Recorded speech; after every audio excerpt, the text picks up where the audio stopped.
સુરતમાંથી ફરી લાખોની કિંમતનો હાઇબ્રિડ ગાંજો ઝડપાયો છે। ઉમરા પોલીસે 15 લાખની કિંમતના ગાંજા સાથે બેને ઝડપી પાડ્યા છે।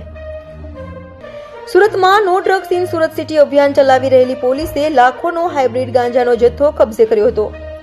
ઉમરા પોલીસે પેટ્રોલિંગ દરમિયાન બાતમીના આધારે ઇન્ડોર સ્ટેડિયમ પાછળથી લક્ઝરિયસ રેન્જ રોવર કારમાં હાઇબ્રિડ ગાંજાના જથ્થાની ડિલિવરી સમયે જ રેડ કરી 2 આરોપીઓ હાર્દિક પરમાર અને જેનિસ કથોડિયાની ધરપકડ કરી હતી। તો આરોપીઓ પાસેથી 15 લાખની કિંમતનો હાઇબ્રિડ ગાંજો ઝડપાયો હતો। હાલ તો ઉમરા પોલીસે બંનેની વધુ તપાસ હાથ ધરી છે। જી હાલમાં સુરત શહેર પોલીસ કમિશનર શ્રી ગેહલોત સાહેબ દ્વારા no drugs in Surat city campaign ચલાવવામાં આવે છે।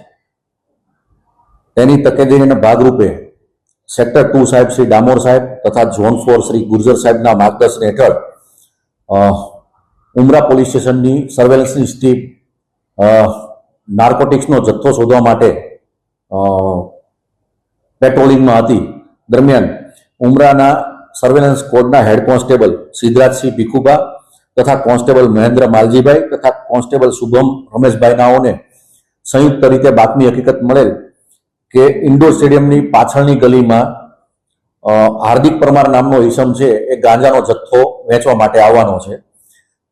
તેવી માહિતી મળતા સર્વેલન્સ સ્ટાફના માણસો અને પોલીસ ઇન્સ્પેક્ટર શ્રી ઉમરાના દ્વારા તાત્કાલિક પંચો લઈ અને સદર જગ્યા પર રેડ કરતા રેન્જ ઓવર ગાડીમાં 2 ઈસમો મળી આવેલ અને એમની ઝડપી કરતા 500.52 ગ્રામ હાઇબ્રિડ ગાંજો મળી આવેલ, જેની કિંમત થાય છે 15 લાખ રૂપિયા।